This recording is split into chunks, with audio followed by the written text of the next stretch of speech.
Yes, Kenya. Tamu sana, tamu sana, tamu sana, yes. As I talk right now, it's a fact a good majority of Kenyans are very much disappointed on how William Ruto is running the government. A good majority are disappointed. And any person who still believes or thinks that this government will deliver, that's a person who should be taken for a mental checkup. This government will not deliver. And it appears Ruto has pushed Kenyans to the wall to a point Kenyans are now becoming bold and brave in expressing their disappointments on William Ruto's government. In this video, I want us to listen to some sentiments by Kenyans. Kenyans are getting creative as they express their disappointments on William Ruto's performance. Listen to this before we continue. Mbele yenu ni shule ya upili ya Raila Amolo Odinga. Niko na shairi lenye mada umoja. Raila, tega sikio, tuko nawe hadi mwisho. Tuungane tuondoe Ruto, serikali feki ya uongo. Baba, regesha maandamano, hawa mafisi tuwaone kando. Ruto ainue mkono, Gachagua afunge mdomo. The 5 commandments of Zakayo. 1. You shall raise tax. 2. You shall have no power without charge. 3. You shall give fake promises. 4. Respect Chebukati and keep him close. 5. You shall make Kenyans cry until they wake up. Na shairi lenye mada uchumi bora. Tunataka uchumi bora. Ruto acha ukora.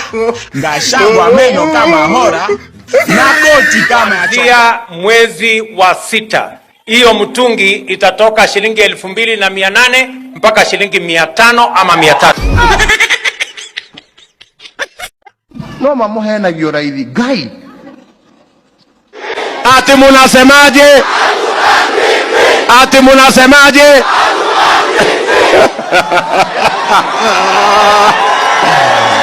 Asalala. So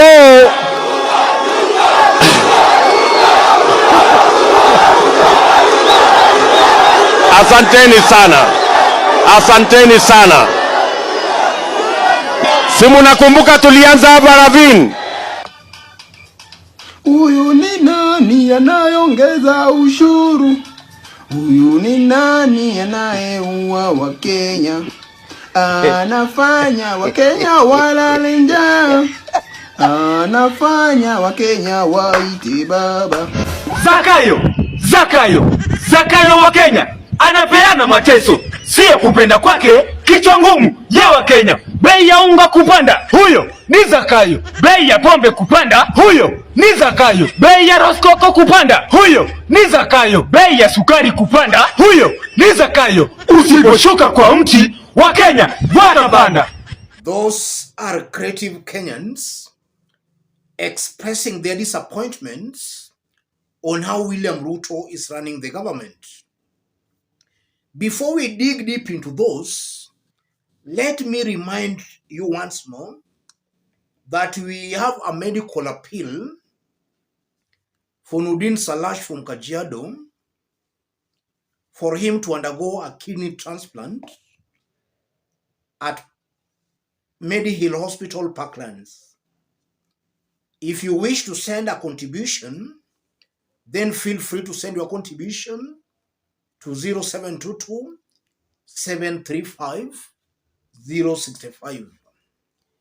The remaining balance is about 1 million Kenya shillings.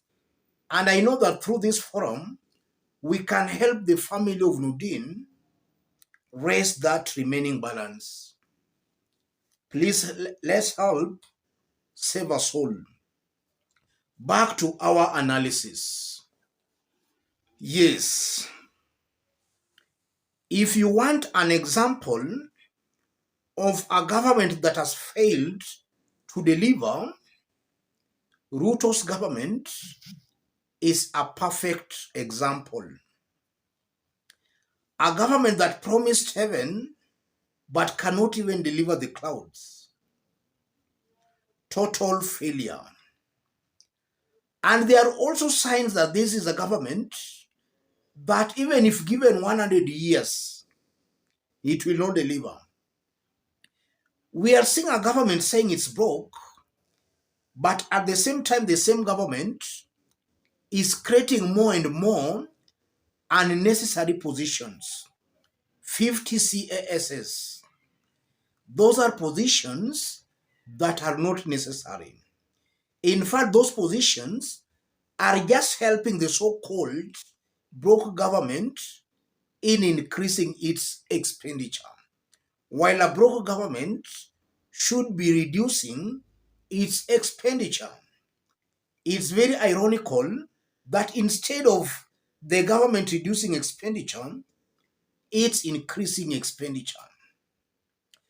Look at the characters who have been appointed as top government officials. Individuals who do not pass, or rather they don't pass, the threshold on chapter 6 of the Constitution, leadership and integrity. A good majority, if not all of them, are non-criminals, individuals who had been charged and even accused of corruption and even murder. Some were taken to Hague. Some are known warmongers, inciters. Those are the top government officials. Look at the nature of appointments in this government. Only one community. Initially, it was the Gema and the Kalenjin nation. Right now, as I talk, 90% of appointments being made as I talk are all Kalenjins. How will that kind of a government deliver? It's clear that is a government that cannot deliver. Look at the kind of speeches being made by top government officials. This is a limited company. If you never supported or voted for us, forget about government goodies. That's a perfect example of a government that has failed and will fail.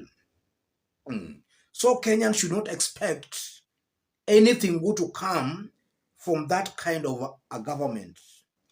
And now looking into the future, it's almost certain and very clear that Kenyans will rebel against this government because across board, Kenyans are disappointed, including even in areas that voted and supported the government. So from the look of things, if nature was to be nature, then Kenyans will most definitely rebel against this government.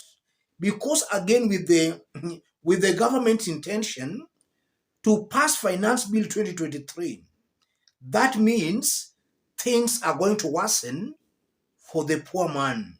And from what we are seeing, a lot of corruption is happening behind the scenes in this government. And the corruption is because of how appointments have been made. People have been appointed based on who they know in government. So they can be perfect conduits for corruption. This is a government that will most definitely fail and has already failed big time. Just as I did indicate in our earlier analysis some few hours ago, it's now not even about elections. Kenyans, this is now a fact. Kenyans are tired and fed up with this government. Any election that can produce a contrary opinion to that, in my honest opinion, that's not an election. And from the look of things, as things are right now, Kenyans don't even need these so-called presidential elections. It's up to William Ruto and his team to leave. If they can't leave, then Kenyans should put pressure on him to leave through mass action, through protests, through picketing, and all those avenues allowed through in the constitution. Kenyans should put pressure on this government to surrender, because that's the only way Kenyans can stop this madness.